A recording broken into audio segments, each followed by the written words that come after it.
P C George ഒപ്പം ചേരുന്നുണ്ട്. Shri P C George, അതായത് തൃപ്പൂണിത്തുറയിൽ പാസ്റ്റർമാർ സംഘടിപ്പിച്ച പരിപാടിയിൽ പാകിസ്ഥാൻ പതാക ഉപയോഗിക്കുന്നു. 40 ദിവസം നീണ്ട പരിപാടിക്കിടെയാണ് പാകിസ്ഥാന്റെ പതാക അവിടെ പ്രദർശിപ്പിച്ചത്. BJP-യുടെ പരാതിയിന്മേൽ കേസെടുത്തിട്ടുണ്ട്. കേസ് എടുത്തുകൊണ്ട് കാര്യമില്ല, ഇതിനെ പിടിച്ച് ജയിലിടാൻ മാത്രം പോലെ, അതായത് UP ചെയ്യുന്ന പോലെ വെടിവെച്ച് കൊല്ലാനുള്ള നടപടി ഉണ്ടാക്കും. ഇന്ത്യക്കകത്ത് ഇവിടുന്ന് നമ്മുടെ ഭാരതത്തിന് ഉള്ളിൽ നിന്നുകൊണ്ട് ഭാരതത്തിന് ഉപ്പും ചോറും നിന്നിട്ട് ഭാരതത്തിനെ നശിപ്പിക്കാൻ നടക്കുന്ന പാകിസ്ഥാന്റെ പുറകെ നടക്കുന്ന ഇവനെ ഈ വൃത്തികെട്ടവന്മാരെ തെണ്ടികളെ വെടിവെച്ച് കൊല്ലാൻ നിയമം ഉണ്ടാക്കണം എന്ന് എൻ്റെ അഭിപ്രായം. അവനെ എന്നാ പെന്തിക്കോസ്റ്റ്, ഇവനൊന്നും പെന്തിക്കോസ്റ്റ് നമുക്ക് ഈ പെന്തിക്കോസ്റ്റ് എന്ന് പറയുന്നത് ലോകവ്യാപകമായിട്ടുള്ളൊരു ഒരു ക്രിസ്ത്യൻ സംഘടനയാണ്. അതിനകത്ത് 10 പേര് കൂടി അത് ഒരു പെന്തിക്കോസ്റ്റാണ്. എല്ലാ പെന്തിക്കോസ്റ്റും ഒന്നായിട്ട് കൊടുത്തു. പെന്തിക്കോസ്റ്റിൽ എത്രയോ മാന്യന്മാരുള്ള സമൂഹം എന്നറിയാം. അപ്പോൾ അതിനകത്ത് ഇതുപോലെ 1-2 അതായത് ഇപ്പോൾ തൃപ്പൂണിത്തുറയിലെ ആ ഒരു ഗ്രൂപ്പാണ്, ചില 10-15 എണ്ണം കാണും. ഇതൊക്കെ മുസ്ലിം തീവ്രവാദത്തിന്റെ ചില്ലറ മേടിച്ച് നടത്തുന്ന ഭൂകൃതരമായത്. ഇവരെയൊന്നും വിടാൻ പാടില്ല, അന്നേരം അറസ്റ്റ് ചെയ്ത് അകത്തിടണം. എന്നിട്ടല്ല അവനെയൊക്കെ ഇടിച്ച് മരുവാതെ പിടിപ്പിക്കും, ഇടിച്ച് ഇഞ്ച പരുവാക്കണം എന്ന് എൻ്റെ അഭിപ്രായം. രാജ്യത്ത് ഇരുന്നുകൊണ്ട് രാജ്യത്തിനെതിരെ പ്രവർത്തിക്കുന്ന ഒരുത്തരോട് ഒരു ദയം പാടില്ല. അത് തല്ലത് കൊല്ലരെന്നൊക്കെ നിയമമൊക്കെ മാറ്റണം, ശരിയായി അറിയിച്ചു കൊടുക്കണം. മേലിൽ ഏറ്റു നിന്നിട്ട് പാകിസ്ഥാന്റെ പതാക പൊക്കാനുള്ള അവസരം ഉണ്ടാകരുതെന്ന് നേരത്തെ തന്നെ പെരുമാറണം എന്നാണ് എന്റെ. പി സി ജോർജ്, ഇത് ഒരാളുടെ താല്പര്യപ്രകാരമായിരിക്കില്ലല്ലോ. 40 ദിവസം നീണ്ട പരിപാടി, അതിന് കൃത്യമായ ആസൂത്രണം ഉണ്ടാകും, അതിൽ ആലോചനകൾ ഉണ്ടാകും, അത് നടപ്പാക്കലാകുമല്ലോ. അപ്പോൾ ആരെങ്കിലും ഒരാൾ ചെയ്തതായി ഇതിനെ നമുക്ക് കുറച്ച് കാണാനാകുമോ? കുറച്ച് കാണാം. എന്താണെന്നറിയാമോ, ഈ പെന്തിക്കോസ്റ്റ് എന്ന് പറയുമ്പോൾ എല്ലാ ഇന്ത്യയിലും കേരളത്തിലുള്ള പെന്തിക്കോസ്റ്റ് എല്ലാം ഒന്നാമെന്ന് വിചാരിക്കും. ഇപ്പൊ കത്തോലിക്ക മതവിശ്വാസികൾ എന്ന് പറയുന്നത് എല്ലാം കർദിനാളിന്റെ കീഴിലാണ്, മാർപ്പാപ്പയുടെ കീഴിലാണ്, കർദിനാളിന്റെ കീഴിലാണ്, ബിഷപ്പിന്റെ കീഴിലാണ്, വികാരിയുടെ കീഴിലാണ് ഓരോ ഇടവ വരുന്നത്. ഇതങ്ങനല്ല. ഈ പെന്തിക്കോസ്റ്റ് മാത്രം എന്താണെന്ന് ചോദിച്ചാൽ ഓരോ പാസ്റ്റർമാർ അവർക്ക് ഇഷ്ടമുള്ള തീരുമാനമെടുത്ത് അവർ മുന്നോട്ട് പോവുക. അവരുടെ പ്രാർത്ഥന വ്യത്യസ്തമാണ്. അതുകൊണ്ട് ലോകത്തിലെ പെന്തിക്കോസ്റ്റ് സഭ എല്ലാം ഒന്നിച്ചാണെന്ന് തെറ്റിദ്ധരിക്കരുത്. അങ്ങനെ ഒത്തിരി പേർക്ക് തെറ്റ് പറ്റുന്നുണ്ട്. അതായത് ഇങ്ങനെ ഒരു അച്ഛനെ തീ വെച്ച് കൊന്നൊന്നും വലിയ പ്രശ്നം. ഇവിടെ കത്തോലിക്കനാണെന്ന് അച്ഛൻ പോലെ കത്തോലിക്കനല്ലേ, ഞാനവിടെ അന്വേഷിച്ച അച്ഛൻ കത്തോലിക്കനല്ല, പെന്തിക്കോസ്റ്റാണ്. അത് അങ്ങനെ വരുന്നുണ്ട്. ഇത് ഈ ക്രിസ്ത്യാനി എന്ന് പറയുമ്പോൾ എല്ലാം ഒരേ രീതിയാണെന്ന് തെറ്റിദ്ധാരണ ഉണ്ടാകേണ്ടത്. അതുകൊണ്ടാണ് ഞാൻ പറഞ്ഞത്. ഇപ്പൊ CSI എന്ന് പറയുന്നത് ഇപ്പൊ ഇവിടെയാണ് CNI ഉണ്ട്, CSI ഉണ്ട്. അത് അവരെല്ലാം പക്ഷേ അവരുടെ ഒരു യോജിപ്പുണ്ട്, ഒറ്റ സഭയാണ് CSI.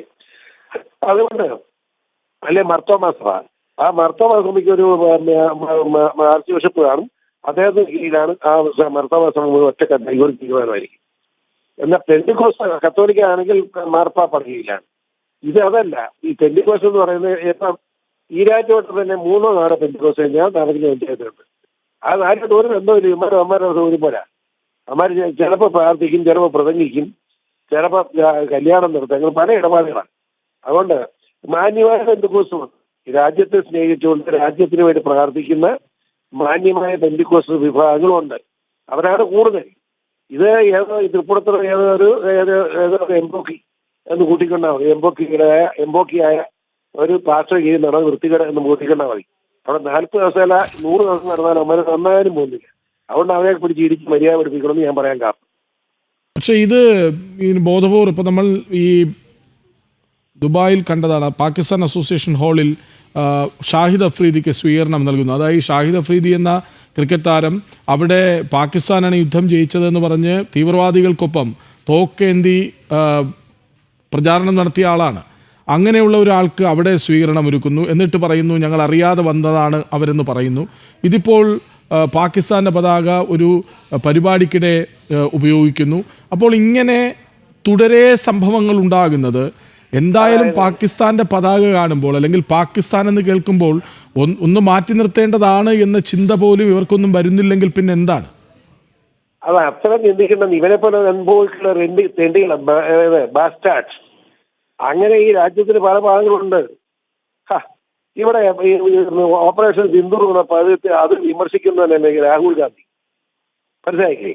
അതൊക്കെ അത്ര തരംതിരിച്ച രാഷ്ട്രീയത്തിലേക്ക് പോകുന്നത് ഇവിടുത്തെ മുസ്ലിം കമ്മ്യൂണിറ്റിയിലെ ഒരു പ്രത്യേകതയാണ്. ഈ രാഹുൽ ഗാന്ധി അങ്ങനെ എനിക്ക് ഞാൻ പരാതി പറയാതെ ഒരു ദുഃഖം പറയാത്തത് എങ്ങനെയോ, ജവഹർലാൽ നെഹ്റു ഒരു മുസ്ലിം ആയിരുന്നു. ആ മുസ്ലിം ഫാമിലിയാണത്. മഹാത്മാഗാന്ധി നമ്മുടെ രാജ്യത്തോട് ചെയ്ത ഏറ്റവും വലിയ പാപം എന്ന് പറയുന്നത് സർദാർ വല്ലഭായ് പട്ടേലിനെ പ്രധാനമന്ത്രിയാക്കുന്നതിന് പകരം ഗാന്ധിജിയുടെ നിർബന്ധപ്രകാരമാണ് നെഹ്റുവിനെ കൊണ്ടുവന്നത്. മോത്തിലാൽ നെഹ്റു മുസ്ലിമാണെന്ന് പറയുന്നുണ്ട്. നെഹ്റു മുസ്ലിം ആയിരുന്നു. അപ്പൊ നെഹ്റു എന്ത് ചെയ്തു? അയാളുടെ സമുദായം ആരും അറിയാതിരിക്കാൻ വേണ്ടി ഞാൻ ദൈവവിശ്വാസി അല്ലെന്ന് പ്രഖ്യാപിച്ചു. നിസ്കാരം പരിക്കാത്തല്ലേ 5 നേരം നിസ്കരിക്കുന്ന നെഹ്റുവിനെ ആരറിയാൻ? ആ മത്തായി എഴുതിയിട്ടുണ്ട്. മത്തായിയുടെ ലേഖനം വായിച്ചാൽ അതിന് സത്യം പുറത്തു വരും. ഇതൊക്കെ ഇന്ത്യൻ ചരിത്രത്തിൽ തന്നെ കള്ളത്തരമല്ലേ എഴുതി വെച്ച് പിടിപ്പിച്ചു വെച്ചിരിക്കുന്നത്. അല്ല, ഇത് സ്വാതന്ത്ര്യം കിട്ടുന്നത് ഗാന്ധിജി കാരണമാണെന്ന്. മഹാത്മാഗാന്ധിയുടെ ബഹുമാനമുണ്ട്, സംശയമൊന്നും വേണ്ട. പക്ഷെ മഹാത്മാഗാന്ധിയുടെ കാരണമാണ് നമുക്ക് സ്വാതന്ത്ര്യം കിട്ടിയെന്ന് പറഞ്ഞ അർത്ഥമില്ല.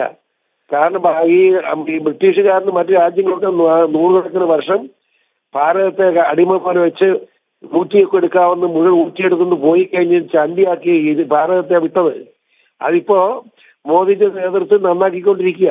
അത് അങ്ങനെ ആ ചണ്ടി കൊണ്ട് കോൺഗ്രസിനെ ഏൽപ്പിച്ചു. കോൺഗ്രസ് ആരാ? കോൺഗ്രസ് പറയുന്നത് ഇവരുടെ ബ്രിട്ടീഷുകാരുടെ പാടാട്ടിയായിരുന്നു. അപ്പം രാഹുൽ ഗാന്ധി ആരാ? രാജീവ് ഗാന്ധി ആരാ? ഈ രാജീവ് ഗാന്ധിയുടെ അമ്മയാരാ? അടിയന്തരാവസ്ഥ കാലത്ത് എന്തായിരുന്നു നടന്നത്? ഇവിടുത്തെ വൈദികരെ വരെ വിളിച്ച് സ്റ്റെറിലൈസ് ചെയ്ത് കിട്ടില്ലേ? ഇപ്പൊ അതൊന്നും ഇവിടെ ആരും ചിന്തിക്കുന്നില്ല. ഇതൊരു മുസ്ലിം പ്രീണനത്തിന്റെ ഭാഗമായത്. മുസ്ലിം ഒരിക്കലും ഭാരതീയരായി നിൽക്കാൻ വളരെ കുറച്ച് മുസ്ലിങ്ങളെ ഉള്ളൂ ഭാരതീയരായി നിൽക്കുന്നത്. ഭാരതീയരായി ചിന്തിക്കാൻ മുസ്ലിങ്ങളെ അവർ നമ്മുടെ സ്വന്തങ്ങളാണ്. ഈ ഭാരതത്തെ എതിർക്കുന്ന മുസ്ലിങ്ങൾ അവർ പോട്ടെന്ന് നമ്മുടെ കഞ്ഞിയും കുറിച്ച് ശല്യം ചെയ്യുന്ന പാകിസ്ഥാനിൽ പോകാൻ പറഞ്ഞ പൊക്കോട്ടവര് നമുക്ക് വിരോധമുണ്ട്. എനിക്കിഷ്ടമുള്ള രാജ്യം എനിക്ക് പോകാമല്ലോ, അവിടെ പോയി ജീവിച്ചോണം. ഇന്ത്യയിൽ കിടന്ന് ഇന്ത്യയിലെ കഞ്ഞിയും കുടിച്ചുകൊണ്ട് പാകിസ്ഥാനിൽ സിന്ദാബാദ് വിളിക്കുന്നത് മര്യാദകളാണ്. അതാണ് എൻ്റെ അഭിപ്രായം. അതല്ലാതെ അവരെ മനുഷ്യരല്ലെന്ന് പറയാൻ ഞാനില്ല.